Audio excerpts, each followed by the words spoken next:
अस्सलाम वालेकुम, मेरा नाम है अबरार चौहान। आज हम बाब नंबर 12 के मुख्तसर सवालात का तीसरा हिस्सा करने जा रहे हैं। इसमें हम सवाल नंबर 11 से 15 तक हल करेंगे। इन तमाम सवालात को हल करने के लिए और इनको समझने के लिए हम चलते हैं लेक्चर की तरफ। ये तीसरा लेक्चर है जिसके अंदर हम मुख्तसर सवालात के कुछ हिस्से को करेंगे बाब नंबर 10 के। सवाल नंबर 11, एडिशन रिएक्शंस क्या है? मिसाल से वजाहत करें। एडिशन रिएक्शन का मतलब होता है एटम का दाखिल कर देना, शामिल कर देना किसी मॉलिक्यूल के अंदर। तो पहली बात तो ये है कि एडिशन रिएक्शन का पता होना चाहिए होते क्या है। इसको इस तरह लिख सकते हैं कि अनसैचुरेटेड मॉलिक्यूल्स के अंदर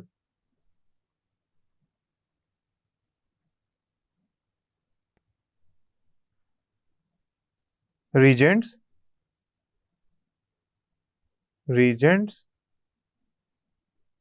या मॉलिक्यूल्स जैसे कि हाइड्रोजन, क्लोरीन वगैरह को शामिल कर देना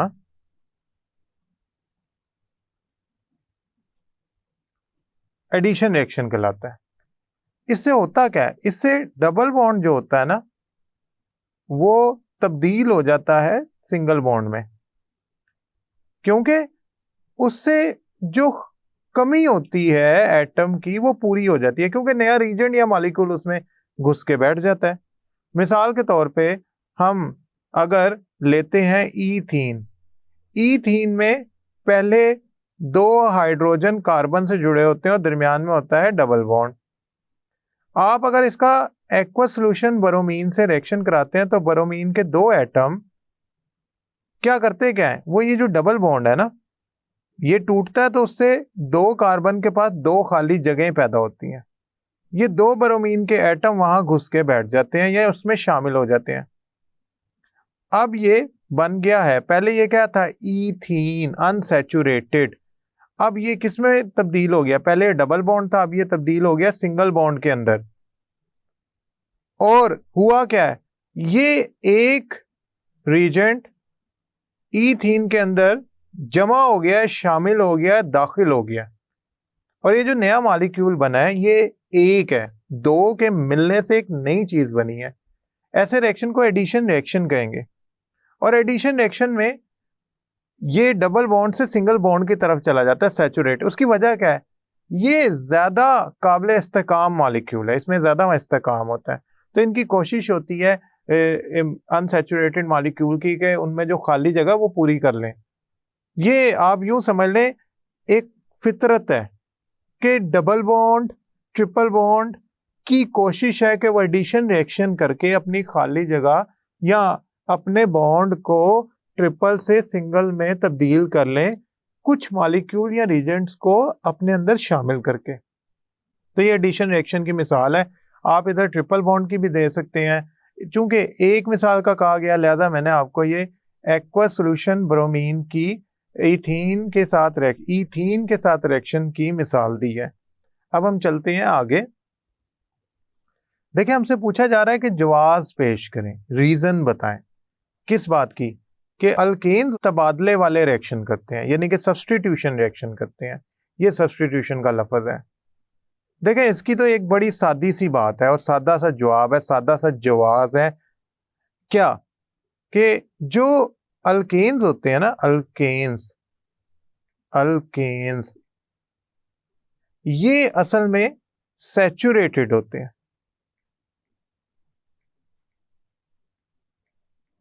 यानी कि इसमें कौन सा बॉन्ड होता है? Single bond. लिहाजा ये एटम को, मॉलिक्यूल को, रीजेंट्स को अपने अंदर शामिल नहीं कर सकते। अगर ये अपने अंदर शामिल नहीं कर सकते तो इनमें एडिशन रिएक्शन तो होने से रहा। फिर क्या करना पड़ेगा? फिर इनको पहले से मौजूद किसी एटम को निकाल कर दूसरा एटम दाखिल करना पड़ेगा। तो अगर मैं यूं कहूं कि अल्केन्स एक एटम निकालकर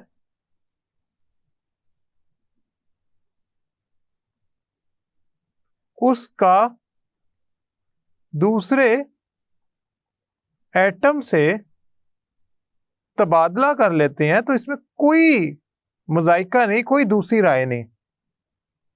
इसकी वजह क्या है? उनमें खाली जगह ही नहीं है कि वो नया एटम दाखिल कर लें। मिसाल के तौर पे एक क्लास है, उसमें 10 कुर्सी हैं, 10 बच्चे बैठे हुए हैं, 11वां बच्चा आ जाए तो मैं उसे बिठा तो नहीं सकता कुर्सी पे। मुझे क्या करना पड़ेगा? पहले से मौजूद बच्चे जो बैठे हुए हैं एक निकालना पड़ेगा और उसकी जगह नया बच्चा लाके बिठाना पड़ेगा। इसको कहते हैं तबादला करना, एक्सचेंज करना, सब्सटीट्यूशन करना।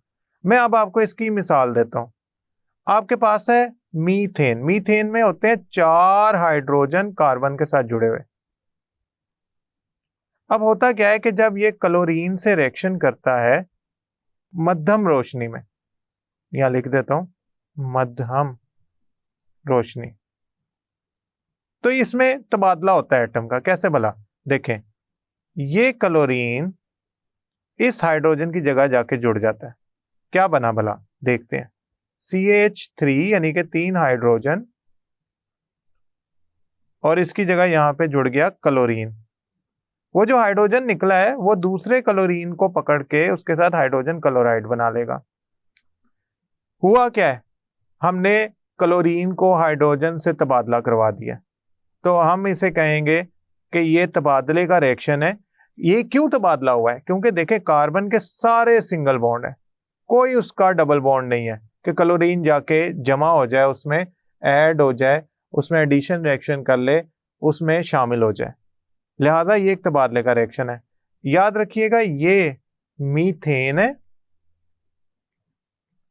और ये मीथेन नहीं है, ये है क्लोरोमीथेन।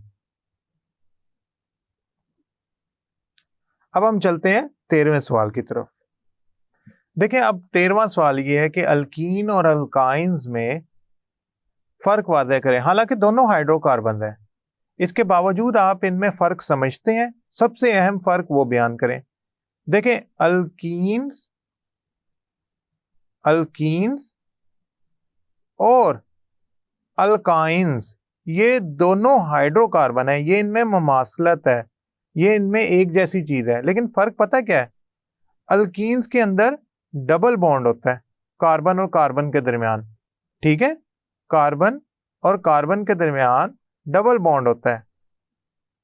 अल्काइंस के अंदर कार्बन और कार्बन के दरमियान ट्रिपल बॉन्ड होता है, ट्रिपल कोवलेंट बॉन्ड होता है, ट्रिपल कोवलेंट बॉन्ड। इसे अगर हम पूरा लिख लें तो ट्रिपल कोवलेंट बॉन्ड लिखेंगे, और इधर भी अगर हम ऐड कर लें तो यहां पे लफ्ज ऐड करेंगे कोवलेंट का,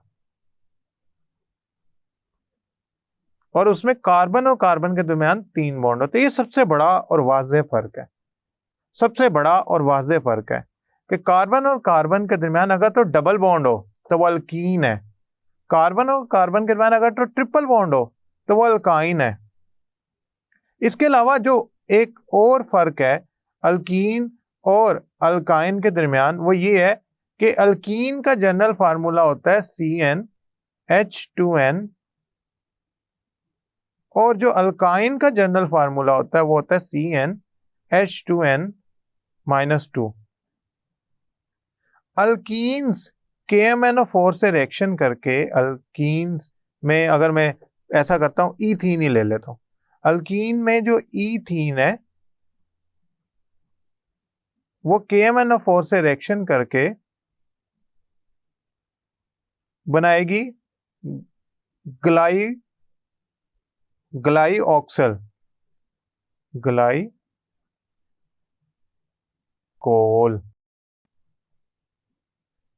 और जो एसिटाइलिन है उसे इथाइन भी कहते हैं।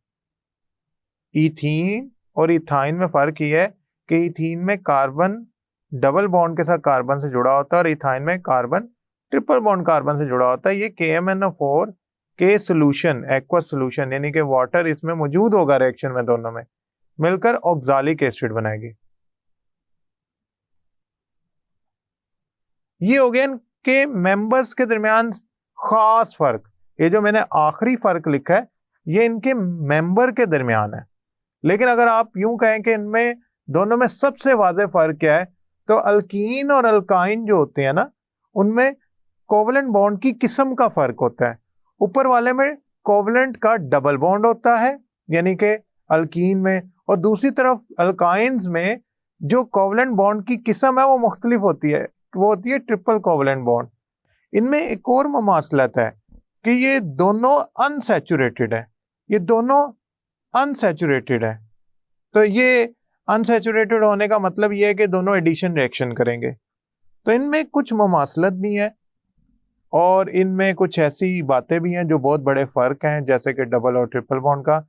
मेरी कोशिश है कि आप अगर इस मुख्तसर सवाल को लिखें तो आप सबसे बड़ा फर्क बयान करने के बाद इनके जनरल फार्मूले का भी फर्क बताएं और इनके मेंबर में जो रिएक्शन करने के बाद प्रोडक्ट बनाते हैं उसका फर्क भी बता दें, ताकि ये वाजे हो जाए कि आपको पता है कि अल्कीन और अल्काइंस में ना सिर्फ ये सबसे अहम फर्क है बल्कि इनके मेंबर जब रिएक्शन करते हैं तो वो प्रोडक्ट भी मुख्तलिफ बनाने की सलाहियत रखते हैं। अब हमसे सवाल पूछा जा रहा है कि इथाइन का मॉलिक्यूलर स्ट्रक्चर और डॉट क्रॉस फार्मूला बनाएं।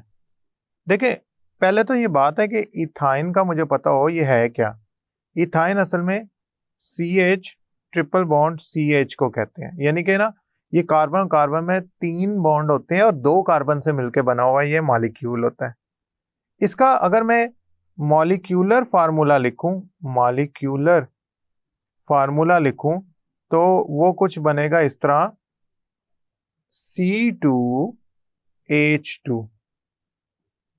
अगर मैं इसका स्ट्रक्चरल फार्मूला बनाऊं तो मैं 2 कार्बन ट्रिपल बॉन्ड के साथ आपस में जोड़ूंगा और 2 हाइड्रोजन दोनों अतराफ में, यानी कि एक एक तरफ में एक एक तरफ में 2 हाइड्रोजन जोड़ दूंगा। ये बन गया आपका स्ट्रक्चरल फार्मूला। अब आते हैं डॉट एंड क्रॉस फार्मूला में। देखिए, डॉट एंड क्रॉस फार्मूला में आपने लीविस स्ट्रक्चर डायग्राम बनानी होती है। सबसे पहले एटम का सिंबल लिखें, फिर कार्बन के 3 इलेक्ट्रॉन एक तरफ लिखें और 1 इलेक्ट्रॉन एक तरफ लिखें। दूसरी तरफ दूसरा कार्बन बनाएं, उसके 3 इलेक्ट्रॉन एक तरफ लिखें और 1 इलेक्ट्रॉन एक तरफ लिखें। याद रखिएगा, अगर एक एटम के आपने डॉट से साबित किए इलेक्ट्रॉन तो दूसरे के क्रॉस से साबित करें। अब हाइड्रोजन बनाएं। अगर ये क्रॉस वाला सुर्ख रंग का जो कार्बन का इलेक्ट्रॉन है तो इसके साथ अगर आप हाइड्रोजन बनाते हैं तो वो डॉट वाला बना दें, और जो दूसरी तरफ डॉट वाला आपका कार्बन है सब्ज रंग का इलेक्ट्रॉन रखने वाला, उसके साथ हाइड्रोजन का क्रॉस वाला इलेक्ट्रॉन बना दें। इस तरह ये एक डॉट एंड क्रॉस या लीविस स्ट्रक्चर डायग्राम बन गई इथाइन के मॉलिक्यूल की। याद रखिएगा, ये जो 3 इलेक्ट्रॉन है ये आपस में मिलकर 1 2 3 ट्रिपल बॉन्ड बनाएंगे और हाइड्रोजन के साथ ये जो इलेक्ट्रॉन का जोड़ा बन रहा है जिसे बॉन्ड पेयर कहते हैं, ये एक और एक बॉन्ड बनाएगा। तो आपने याद रखना है कि ये जो आपकी स्ट्रक्चर डायग्राम है और जो आपकी डॉट एंड क्रॉस डायग्राम है इसमें आपने बॉन्ड नहीं दिखाना, मैंने आपको सिर्फ साबित करने के लिए बॉन्ड बनाए थे। अब हम चलते हैं सवाल नंबर 15 की तरफ। हमसे ये पूछा जा रहा है कि हाइड्रोकार्बन ऑर्गेनिक सॉल्वेंट्स में क्यों सॉल्युबल होते हैं। देखें, पहली बात तो ये है कि हाइड्रोकार्बन्स और ऑर्गेनिक सॉल्वेंट इनकी फितरत एक जैसी होती है। लेकिन उससे भी पहले एक बात, 9वीं क्लास के अंदर आपने सॉल्युबिलिटी का जो मौजू पढ़ा था उसमें असूल पढ़ा था सॉल्युबिलिटी का, वो ये था लाइक, डिसॉल्व, लाइक। इसका मतलब क्या था? इसका मतलब था कि एक जैसी फितरत वाले मॉलिक्यूल आपस में हल होते हैं।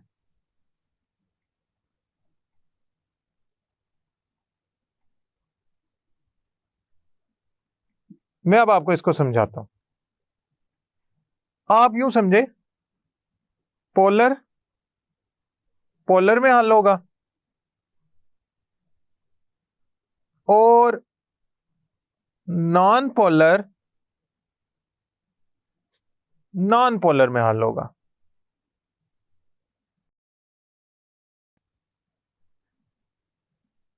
असल में ना जो हाइड्रोकार्बन्स है ना और ऑर्गेनिक सॉल्वेंट है, ये दोनों होते हैं नॉन पोलर, यानी कि हाइड्रोकार्बन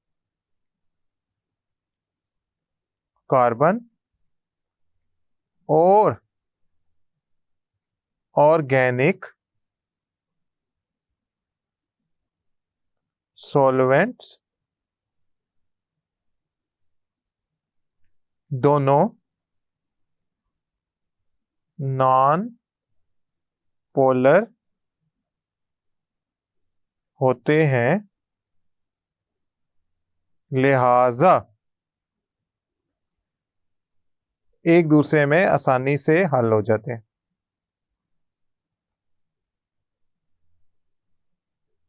हल हो जाते हैं। ये इसका बड़ा सादा सा आसान सा जवाब है। याद रखिएगा, जो जैसी चीजें होती हैं वैसी चीजों में हल होना पसंद करती हैं। ये कुदरत का असूल है कि आप पोलर आयनिक कंपाउंड या पोलर कंपाउंड में ही हल कर सकते हैं। जैसे नमक पानी में हल होता है, अब नमक को पेट्रोल में डीजल में हल नहीं कर पाएंगे, क्योंकि पेट्रोल और डीजल ऑर्गेनिक कंपाउंड है और वो नॉन पोलर होता है, जबकि नमक जो होता है वो आयनिक कंपाउंड है या पोलर नेचर की तरह का होता है। मैं उम्मीद करता हूँ ये लेक्चर आपको समझ आया होगा। अगले लेक्चर तक के लिए अल्लाह हाफिज।